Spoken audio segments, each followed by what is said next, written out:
हरतालिका तीज 26 अगस्त की भादो मास की जो शुक्ल पक्ष की तृतीया होती है हस्त नक्षत्र की, उस दिन यदि दिल से शंकर के शिवलिंग की पूजन फुलेरा का दर्शन कर लिया जाता है, भक्त भगवान के पास जाए चाहे ना जाए पर भगवान भक्त के दुख में दौड़ कर आ जाता है। 30 तारीख हरतालिका तीज, भादो की वही शुक्ल पक्ष की तृतीया तिथि।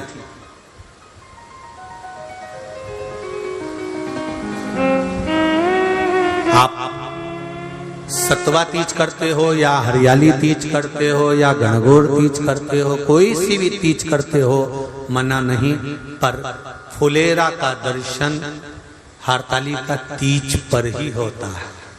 फुलेरा सतुआ में बनता है क्या? नहीं बनता।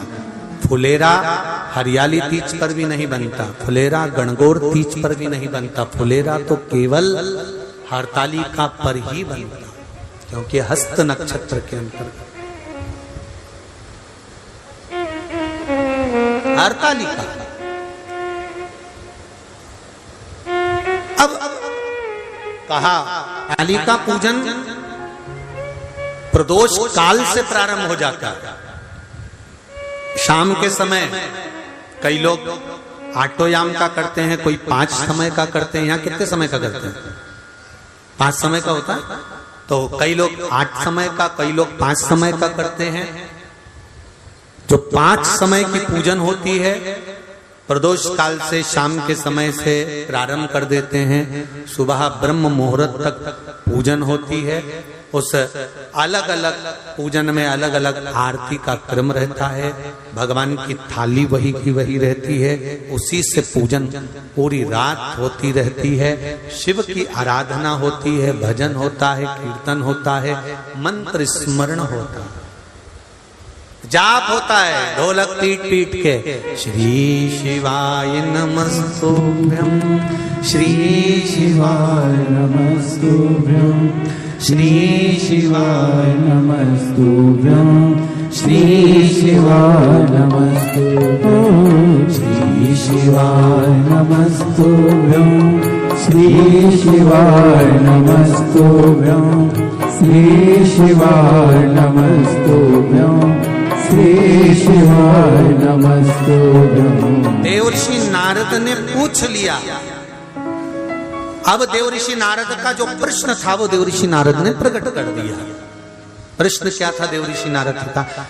हे तुमरुका जी, पार्वती मैया को तप करते करते, साधना करते करते, व्रत करते करते, उपासना करते करते बहुत समय हो गया, पर मैंने कहा था हिमालय राज जी को अगर पार्वती शंकर की आराधना करे तो इनको पति के रूप में शिव मिलेंगे, पर अभी तक शिव मिले नहीं।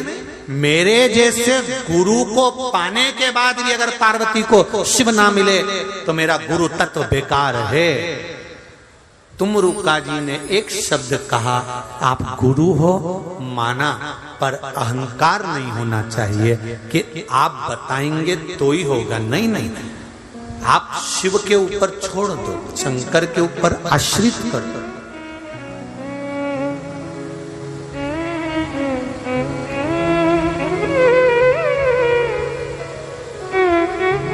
शिव कथा कर रही है। तुमरुका जी ने कह दिया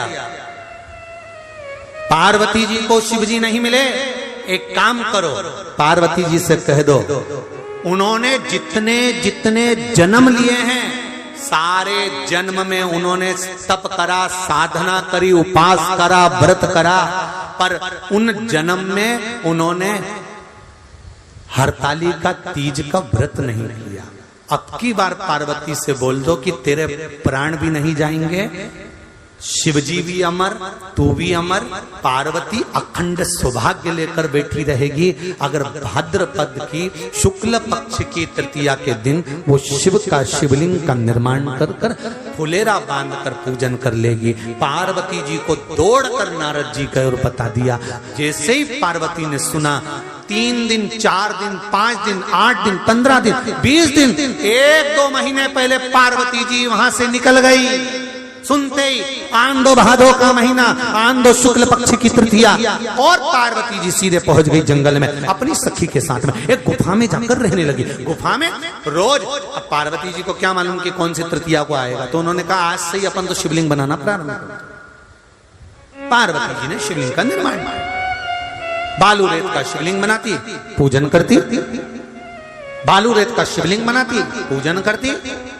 आ गया भादो का महीना, शुक्ल पक्ष की तृतीया तिथि, प्रदोष काल, शाम के समय माता पार्वती ने कई दिनों से कुछ नहीं खाया, ना सोई, ना खाया, ना पानी पिया, ना कोई आहार किया।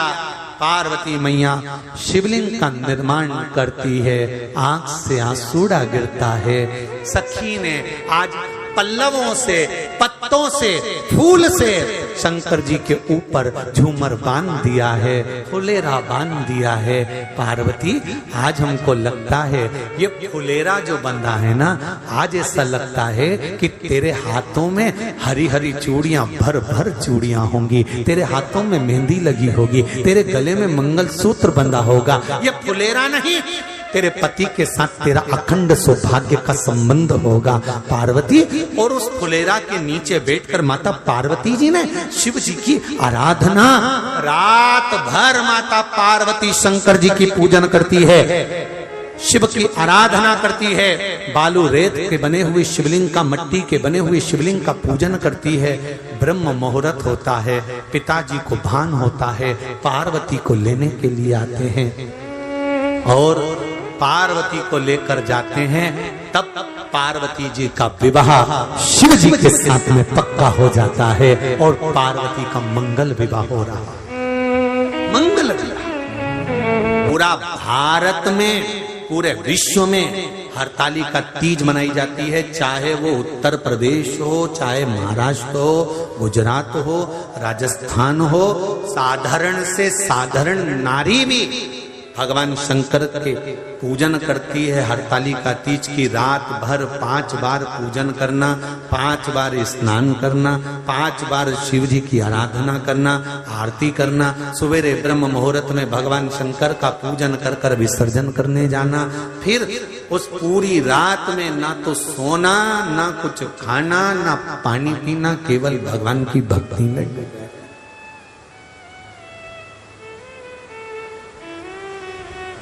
हमको ये प्रश्न कल यहाँ से जाने के बाद आ चुका था सीहोर के ऑफिस में, और उसके बाद हमने पंडितों को कहा था कि एक फुलेरा तैयार कर कर रखें और उस फुलेरे का दर्शन सभी को लाइव कराएं, जिससे घर पर या मंदिर में आप शिव जी की जब आराधना करें तो उसके ऊपर फुलेरा बंधा होना चाहिए।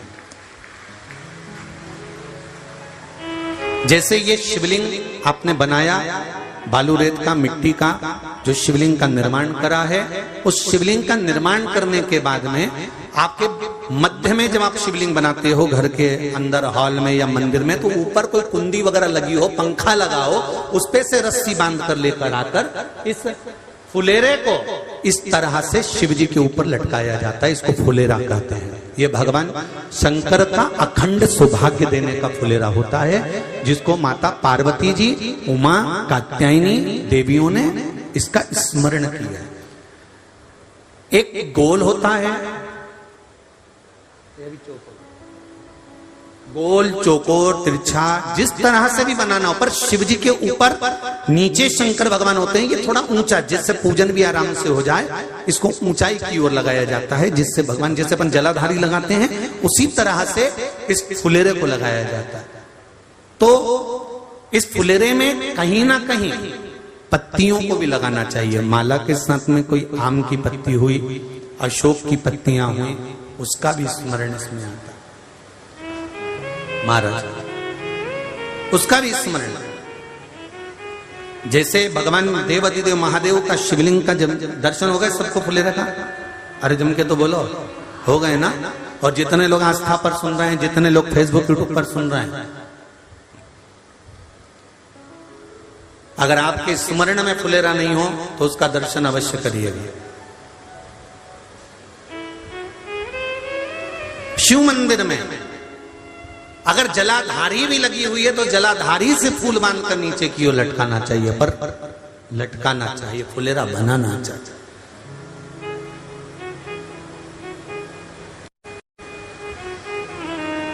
सात फल हैं फुलेरा। कितने फल हैं? 7। ध्यान दीजिएगा। पहला, फुलेरा जो नारी व्रत करती आती है और व्रत कर्म उसका चलता रहता है, उस व्रत कर्म के अंतर्गत मान लो किसी कारणवश बीमारी में, कोई गमी के अंतर, कोई सूतक सावड़ के अंतर्गत अगर नारी पूजन नहीं कर पाती है, पूजन नहीं कर पाई और उसने केवल फुलेरे का दर्शन ही कर लिया, अपने पलंग पर पड़ी पड़ी भी फुलेरे का दर्शन कर लिया है, तो नारी को हरतालिका तीज के व्रत का फल प्राप्त हो जाता है। 7 फल हैं भगवान शंकर के हरतालिका तीज के फुलेरे का। पहला फल व्रत का मूल। दूसरा, यदि कोई नारी आई और उसके संतान नहीं, 10 साल, 8 साल, 5 साल, 6 साल, 7 साल, 12 साल, 15 साल हो गए, उस फुलेरे का मात्र स्मरण कर कर एक पुष्प भी उसने अगर हल्दी कुंकू का लगाकर उस फुलेरे का टच कर कर भगवान शिव के पावन चरणों में रख दिया है और विनती कर कर गई है, तो अगला फुलेरा वो खुद बनवाती है, उसकी गोदी में संतान आ ही जाएगा। अगला फुलेरा वो खुद बनवाएगी, के जाएगी, जीजी अगली बार फुलेरा मेरी तरफ से बनवा देना, मंदिर में फुलेरा मेरी तरफ से लगवाना, अगली बार जब तुम पूजन करो तो फुलेरा मेरी तरफ से बनवाना। ये फुलेरे का महत्व। तीसरा, महाराज हम कोई दान, गौदान, हरतालिका तीज की किताब है आपके यहाँ, जो लोग पढ़ते होंगे हरतालिका तीज की किताब, उसमें लिखा है ब्राह्मण देव को ये दान देना है, ऐसा दान देना है। अब कोई गरीब है, कोई साधारण है, नहीं है किसी की कैपेसिटी, नहीं दे सकता, तो क्या होता है? तो कहा हम गौदान नहीं कर पाते, हम स्वर्ण दान नहीं कर पाते, हम वस्त्र दान नहीं कर पाते, हम मुद्रा दान नहीं कर पाते, हम अन्न दान नहीं कर पाते, हम ये सारे दान अगर नहीं भी कर पाते हैं तो शिव महापुराण की कथा कहती है तीसरा फल फुलेरे का है कि मात्र फुलेरे का दर्शन स्पर्श कर लेने से सारे दानों का पुण्य फल प्राप्त हो जाता है। ये तीसरा फल फुलेरे। अब हरतालिका तीज का फुलेरे का चौथा महत्व है महाराज। चतुर्थ महत्व हरतालिका तीज के फुलेरे का है, जो कुंवारी कन्या हरतालिका व्रत करती है, पहली बार जो हरतालिका तीज का व्रत करती हैं या हरतालिका तीज का उद्यापन कर देती हैं, या किसी कारणवश शरीर ऐसा नहीं रहा कि बिना पानी के नहीं रह सकती, तो 2 बूंद अगर उन्होंने पानी भी पी लिया है, या कोई कारणवश एक कुछ गलती हो भी गई है, तो मात्र फुलेरे का दर्शन कर लेने से वो गलती शंकर स्वीकार कर कर उसको क्षमा कर देते हैं। ये चतुर्थ भाव के अंतर।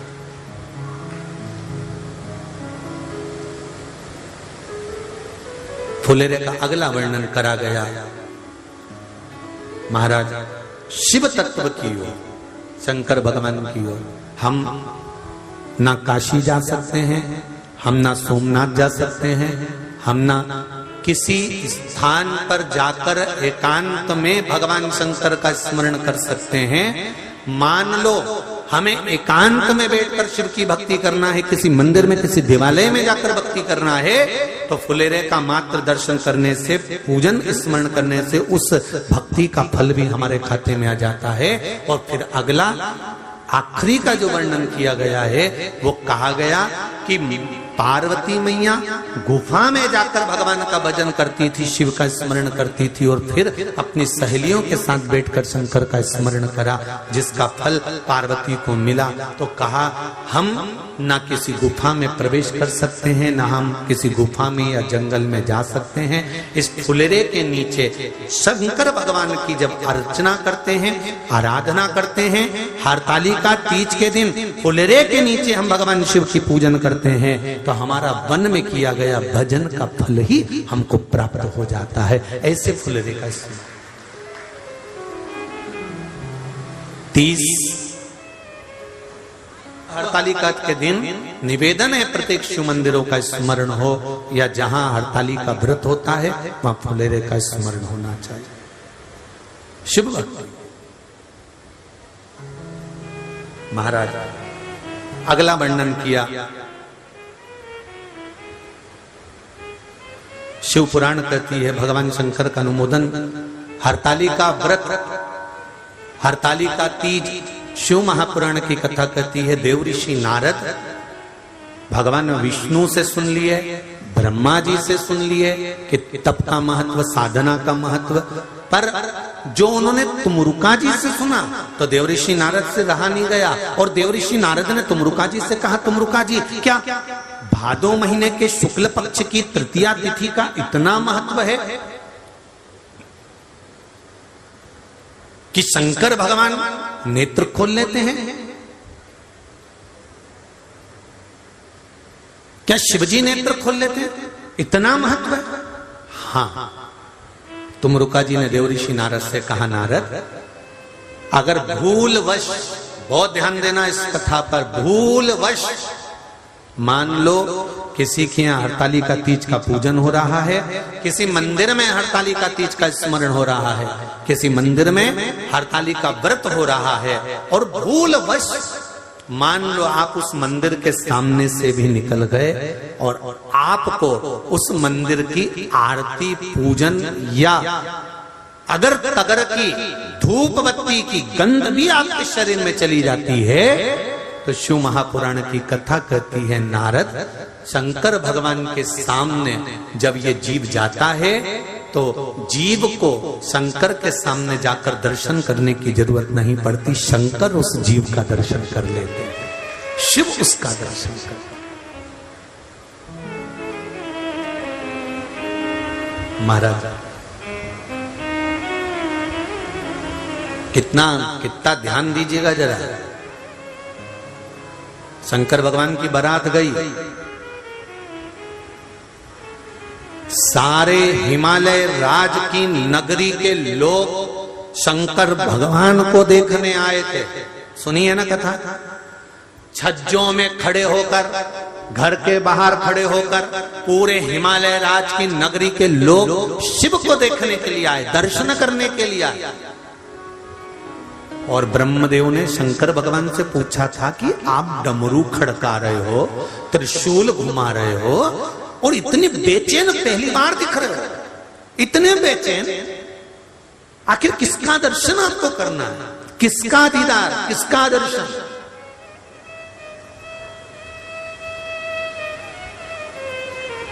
शिव जी कहते हैं जिसने गुफा में बैठकर अपनी सहेली के साथ में भादो शुक्ल पक्ष की तृतीया हरतालिका तीज का व्रत किया था, उस पार्वती को मुझे दर्शन करना है, इसलिए मैं बेचैन हो रहा हूं। उसका दर्शन मात्र करना, उसका मात्र दर्शन करना,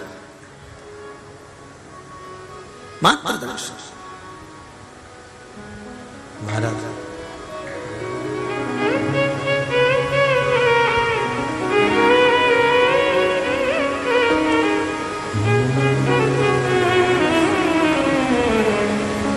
केवल दीदार करने के लिए, क्या उस तप साधना में कभी भादो के महीने की शुक्ल पक्ष की तृतीया नहीं आई थी क्या? प्रत्येक जितनी माताएं कथा सुन रही हैं आस्था चैनल पर, जितनी माताएं कथा सुन रही हैं फेसबुक यूट्यूब पर, और जितनी माताएं कथा सुन रही हैं या भाई या बेटियां कथा सुन रहे हैं इस पंडाल में या चैनल पर, ध्यान से सुनना। पार्वती का ये प्रश्न बड़ा भारी प्रश्न है।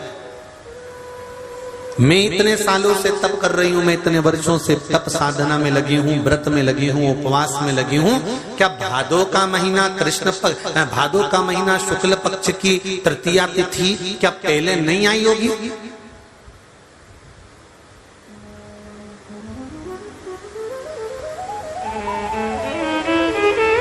क्या पहले नहीं आई?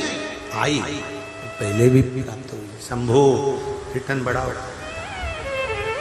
पहले भी प्राप्त हुई, पहले भी। ऐसा नहीं है कि भादो महीने की शुक्ल पक्ष की तृतीया नहीं आई, आई।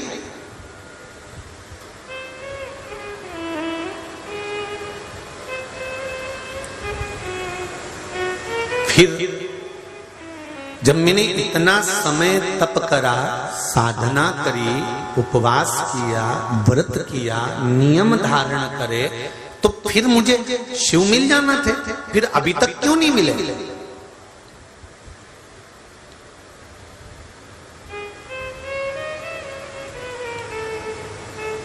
देखो, बहुत अच्छे से समझ लेना हो जितने भी लोग बैठे हो। क्या तुमने पहले हरतालिका तीज का व्रत नहीं करा क्या? अरे बोलो तो जम के, करा है ना? क्या पहले तुमने शंकर जी का गुणगान नहीं करा क्या? करा है ना? क्या पहले तुम शंकर के मंदिर नहीं जाते थे क्या? जाते थे। क्या पहले तुम शंकर भगवान को बेलपत्री नहीं चढ़ाते थे क्या? चढ़ाते थे। पहले तुम शंकर जी को जल नहीं चढ़ाते थे क्या? चढ़ाते थे। पहले के तुम शिव जी के मंदिर का गुणगान नहीं करते थे? करते थे। फिर आखिर ऐसा क्या है शिव पुराण में कि जब से शिव पुराण सुनना चालू करी है तब से बेलपत्र चढ़ाती हूँ उसका असर होता है, जल चढ़ाती हूँ उसका असर होता है, पशुपति व्रत करती हूँ उसका असर होता है, या मैंने एक जरा सा सामान भी शंकर जी को चढ़ाया और कामना कर चढ़ाया और मेरा काम हो जाता है। उसका कारण क्या है? वो क्या कारण है? क्योंकि तुमको मालूम पड़ गया कि शंकर को जल चढ़ाने का फल क्या है। तुमको मालूम पड़ गया कि सिर की गोली यही है, इसको खाऊंगी सिर दर्द बंद हो जाएगा। पैर की गोली यही है, इसको खाऊंगी पैर का दर्द बंद हो जाएगा। तुमको मालूम पड़ गया कि शंकर भगवान की 5 बेटियां जया, विषहरा, सामड़ी मारी, दौतली देव ऊपर की ओर विराजमान है, अशोक सुंदरी सामने विराजमान है, गणेश जी कार्तिक के पास में बैठे हुए हैं, माता पार्वती जी का हस्त कमल पर शिवलिंग रखा हुआ है। ये सब तुमको मालूम पड़ गया और चढ़ाने का तरीका मालूम पड़ गया कि बेलपत्री कैसे चढ़ाना है, जल कैसे चढ़ाना है, दूध कैसे चढ़ाना है, दही कैसे चढ़ाना है, पंचामृत कैसे चढ़ाना है। ये तुमको भान होता चला गया, ये तुमको ज्ञात होता चला गया।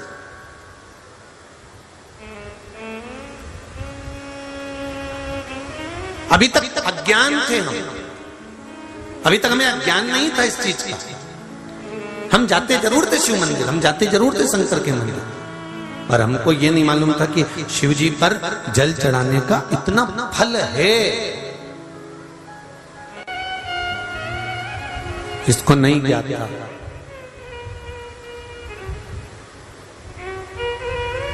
कि आज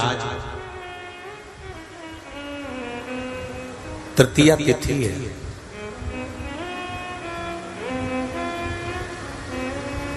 भादो के महीने की शुक्ल पक्ष की तृतीया तिथि पर नारी जब हरताली का व्रत करती है तो 16 श्रृंगार धारण करती है, नूतन वस्त्र पहनती है, नूतन श्रृंगार करती है, नैनों में सुरमा, लाली, झुमका, हार, पाटली, चूड़ी, पायल, सारा श्रृंगार करती है, संपूर्ण श्रृंगार, क्योंकि वो शंकर भगवान और माता पार्वती श्री गणेश जी महाराज का पूजन करने बैठ रही है। हरतालिका का अखंड सौभाग्य का पूजन करने बैठ रही है।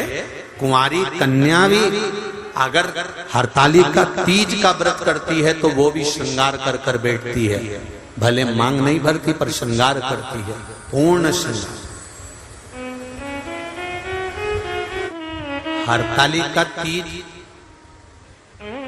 के दूसरे दिन तृतीया के बाद क्या आती है? जम के बोलो, जम गणेश चतुर्थी, गणेश जी बैठे। अब स्त्री नारी पूरी रात जगी है, पूरी रात शिव की आराधना करी है, पूरी रात में 5 बार तो उसने स्नान किया है, 5 बार श्रृंगार धारण किया है, और श्रृंगार धारण कर कर पूजन कर कर भगवान शंकर की आराधना में डूबी हुई है, भजन में लगी हुई है। केवल एक काम है उसका, स्नान करना पूजन करना, स्नान करना पूजन करना, भगवान का भजन में तल्लीन रहना, भगवान के भजन में डूबी, उसका एक काम। उसके सिवाय उसके पास में रात में कार्य क्या है? जिस दिन व्रत है, जिस दिन साधना है, जिस दिन उसका उपवास है, उसको मतलब क्या किसी से?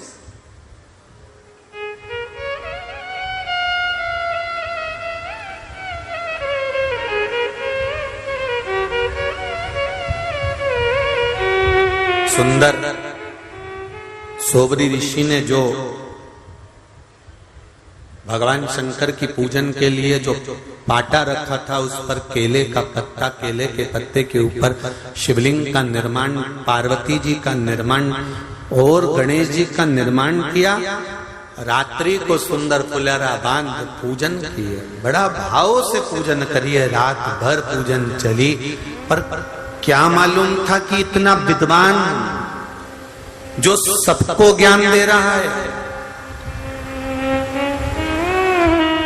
जो सबको समझा रहा है, क्रौंच गंधर्व, वो भी गलती कर जाएगा।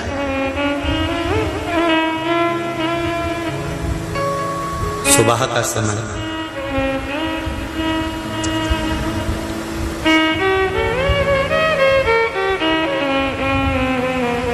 बहुत सुंदर बात लिखी है, थोड़ा सा समझने की बात है, बहुत ध्यान देना इसको। शिव महापुराण की कथा कहती है, हरतालिका व्रत के अंतर्गत जब आप सुबह ब्रह्म मुहूर्त तक पूजन कर लें, पूजन करने के बाद में भगवान का विसर्जन करने के लिए जब नदी पर, तालाब पर, जहां बहता पानी हो, जहां सुंदर जल हो, बावड़ी, तालाब, नदी, जहां विसर्जन करने के लिए भगवान शंकर का जाए, तो जिसने व्रत करा होता है, जिसने उपास करा होता है, उसको विसर्जन तक जरूर जाना चाहिए। प्रयास।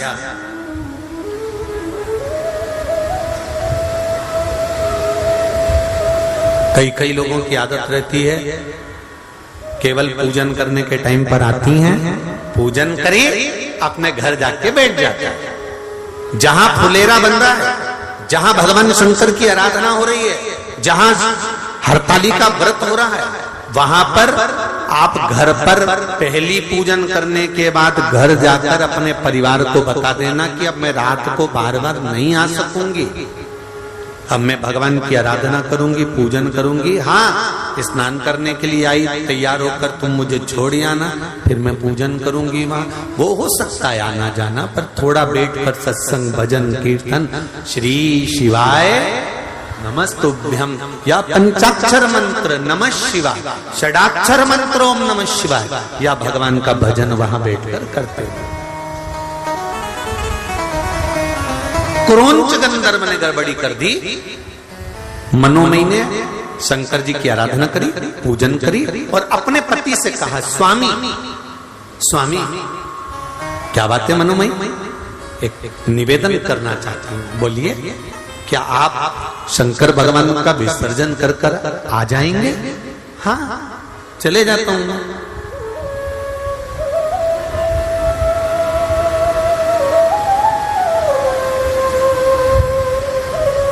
क्या आप शिव जी का विसर्जन कर कर आ जाओगे? हाँ, चले जाता हूं। पूजन आपने करी है, अर्चना आपने करी है, आराधना आपने करी है, शिव को निमंत्रण देकर आपने बुलाया, तो छोड़कर भी कौन आएगा?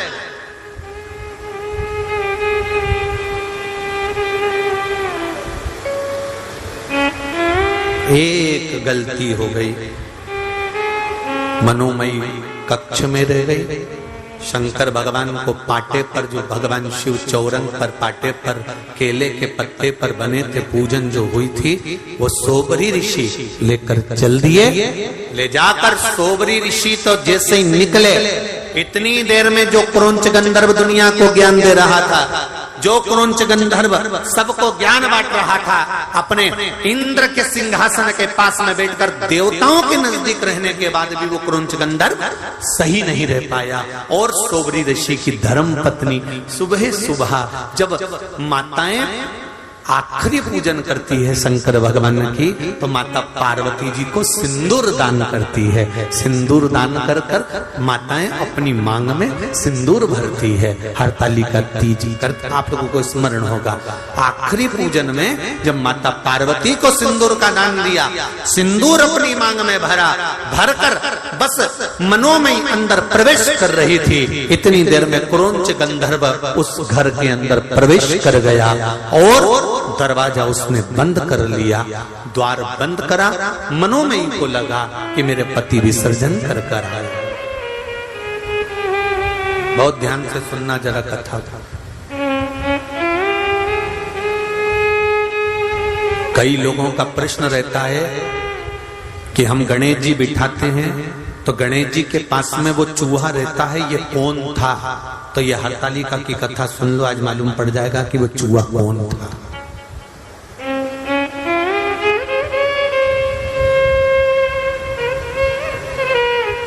कई लोगों का प्रश्न है कि गणेश जी के साथ जो चूहा रहता है, हम गणेश जी बिठाते हैं तो चूहा साथ में रहता है, तो वो चूहा कौन था? तो उनको मालूम होना चाहिए कि चूहा कौन था। क्या गड़बड़ी कर गया था कि चूहा बन गया था?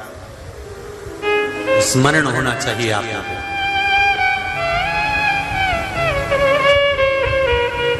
मनोमयी को लगा मेरे स्वामी आए, उसको भान नहीं हो पाया कि स्वामी नहीं है, ये तो क्रौंच गंधर्व प्रवेश कर गया। और गलत सोच से,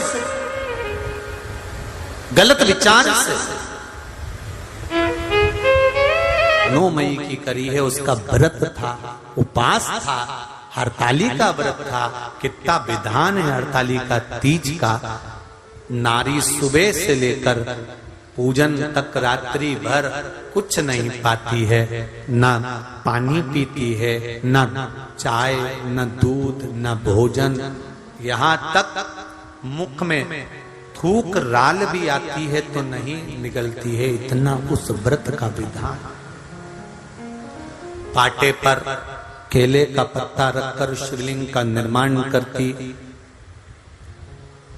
पार्वती जी का निर्माण करती, गणेश जी का निर्माण करती, विद्वान ब्राह्मण को बुलाकर पूजन करवाती। रात भर 5 समय, वैसे आटोयाम का समय पूजन करो, मना नहीं, पर 5 समय की पूजन ये नारी प्रदोष काल से जब थोड़ा सूर्य का अस्त होता है उसके समय पर, उसी के बाद वो पूजन करना प्रारंभ कर देती है और शिव की आराधना करती है। मौली, चंदन, रौली, हल्दी, अबीर, गुलाल, चावल सब शिव को समर्पित कर, फूल, पत्तियां, शमी पत्र, बेल पत्र, आंख का फूल, जहां जहां से पुष्प प्राप्त हो जाए वो पुष्प, 7 वृक्ष की पत्तियों को तोड़कर भी शंकर को समर्पित करते हैं। कई लोग कह रहे थे गुरुजी हमारे इधर, हमारे यहाँ हरतालिका व्रत नहीं होता, तो क्या हम फुलेरा अपने घर में जो शंकर जी हैं उन पर बांध सकते हैं? नहीं। जहां हरतालिका व्रत होता है, हरतालिका तीज होती है, वहीं जहां शिवलिंग बनता है, माताएं पूजन करती हो, वहां फुलेरे का दर्शन, वहां फुलेरे का ध्यान देना। और हरतालिका तीज का व्रत माताएं करती हैं, बेटियां करती हैं। अगर किसी कारणवश माता व्रत नहीं कर पाती, उसका स्वास्थ्य खराब हो गया या कोई कारण हो गया, तो उस व्रत को उसके पति को करना चाहिए। पर हरतालिका जो व्रत है, हरतालिका तीज का जो व्रत है, ये मरते दम तक नहीं छूटता, आखिरी तक भी ये व्रत रहता है। इस व्रत को छोड़ा नहीं जाता। इसलिए फुलेरे का दर्शन ऐसा नहीं है कि आप अपने घर में बांध लो और एक बार बांध लिया, कथा सुनकर के सियोर वाले महाराज ने कथा सुनाई तो बांध लिया, ऐसा नहीं। जहां शिवरात्रि का जहां हरतालिका पूजन होता है, जहां हरतालिका तीज का पूजन होता है, वहां फुलेरा बंधना चाहिए। हाँ, शंकर भगवान के मंदिर में फुलेरा मंदिर के अंदर बांध सकते, फिर कोई मना नहीं। उसका दर्शन आप कर सकते, उसका स्मरण आप कर सकते। दूध, दही, शहद, घी, शक्कर पूजन की थाली में सब रखकर शंकर भगवान के वस्त्र, नारी का अखंड सौभाग्य की सामग्री, वस्त्र आदि रखकर शिव जी का पूजन कर संकल्प कर हरतालिका तीज की कथा पढ़ भगवान शंकर का स्मरण किया जाता है।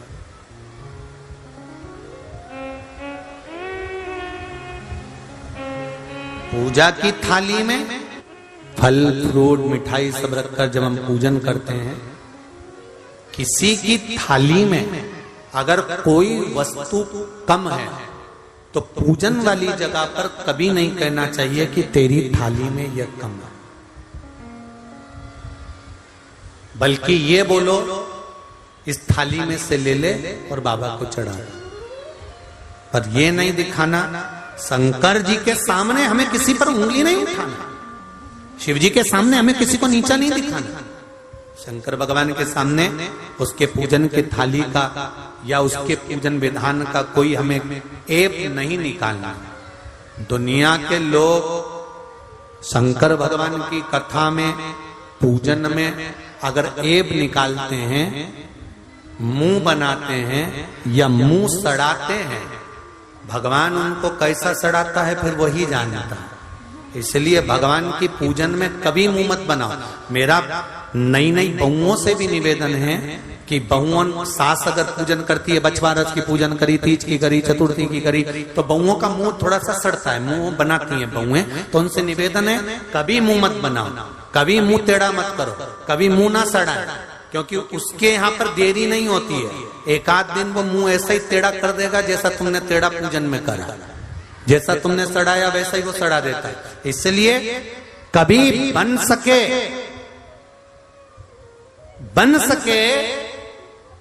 तो किसी कार्य में हाथ अड़ाओ, हाथ आगे बढ़ाओ कार्य के लिए, अच्छे कार्य के लिए, पर अच्छे कार्य में अपना पांव मत अड़ाओ कि मैं ये नहीं होने दूंगा, मैं ये नहीं करने दूंगा। अच्छा करे, करो। सास कर रही है ना पूजन, सास ने बोला ना, बहू हरतालिका तीज है, ले मेरा फुलेरा तैयार कर दे। हाँ मम्मी, मैं कर दे, प्रसन्न चित्त से करो, अच्छे दिल से करो, आवाज बढ़ाओ, अच्छे दिल से करो, प्रसन्न चित्त में करो, मन से करो ना, उसको स्वीकार, अच्छे दिल से करिए, आप प्राप्त होगा। तीज का व्रत करते थे गुरुजी, और तीज का व्रत करते करते गुरुजी हो सकता है कई बार ऐसी अड़चन आ गई कि हमारा वो व्रत एक बार छूट गया। अब एक बार व्रत छूट गया हरतालिका तीज का, अब क्या करें गुरुजी, हमारा व्रत बस केवल एक बार छूटा है गुरुदेव। हम 15 साल से कर रहे थे, हम 20 साल से कर रहे थे, एक बार ऐसा कोई काम हो गया कि वो व्रत हमारा टूट गया, वो व्रत हमारा नहीं हुआ, तो हमें क्या करना चाहिए? हरतालिका शिव महापुराण की कथा कहती है, भूलवश, कारणवश किसी कार्य से अगर एक व्रत बीच में कभी बाई चांस किसी कारण से रह गया है, तो हरतालिका शिव पुराण कहती है फिर एक काम करिए, अगला व्रत जब करें तो उस समय पर कोई भी शिव जी का एक जोड़ वस्त्र, सौभाग्य नारी का, सुहागन नारी का एक जोड़ वस्त्र, सौभाग्य की बांस की पिटारी, उसमें सौभाग्य की सामग्री रखकर शिव जी के मंदिर में जाकर पूजन कर कर वापिस आकर फुलेरा का दर्शन कर कर, फुलेरा शिव जी का पूजन कर कर, वो सौभाग्य सामग्री किसी गरीब ब्राह्मण को जिसको जरूरत है वस्त्र आदि की, या जो ब्राह्मण पूजन करा रहा हो आपके यहाँ, वो ब्राह्मण जन को तिलक कर कर दक्षिणा के साथ उसे प्रदान कर दे। और शिव जी से निवेदन करें, भोले बाबा हमसे पूर्व में गलती हो गई थी, इसलिए हमारा व्रत छूट गया था किसी कारण से, पर आप इसको स्वीकार करिए, आप इसको स्वीकार करिए, गलती हो गई। अब जिसके पास में वस्त्र भी ना हो ब्राह्मण को देने के लिए, कोई सौभाग्य वस्तु सामग्री भी ना हो, तो शिव महापुराण की कथा कहती है हल्दी और कुंकू तो घर में होता है ना, ये हल्दी कुंकू भी अपने किसी ब्राह्मण को दे दिया तो भी आपका हरतालिका व्रत का फल आपको प्राप्त जरूर होगा। कोई जरूरी नहीं कि आपके पास में बहुत सामग्री, ये जरूरी नहीं।